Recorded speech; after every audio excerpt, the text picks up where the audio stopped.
Welcome to McPlum, simple solutions served daily. You start by making pairing immediate. Turn on Android Bluetooth and temporarily disable other paired devices so the AirPods connect to this phone.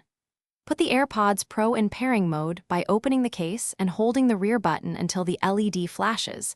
This forces discoverability. Once seen in Settings Bluetooth, tap the AirPods Pro name to pair and accept prompts. This direct pairing creates a baseline audio and mic connection you'll control from Android system and third-party apps later. Once paired, install a companion app to expose battery levels, ear detection, and custom gestures. These apps bridge Apple features and Android. Make sure you grant the app notification and location permissions so BLE scanning and battery pop-ups work reliably. If the app asks for accessibility access to remap gestures, allow that too.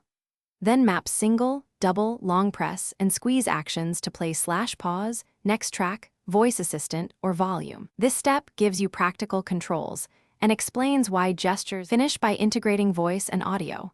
Set Google Assistant or Preferred Assistant as default so a map gesture summons voice control reliably, and use Android's EQ or a third-party equalizer to tweak sound since spatial audio isn't native on Android.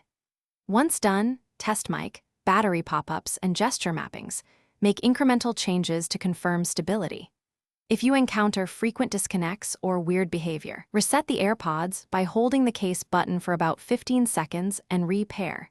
This clears pairing caches and usually resolves stubborn issues. Thanks for watching. Stay juicy and subscribe.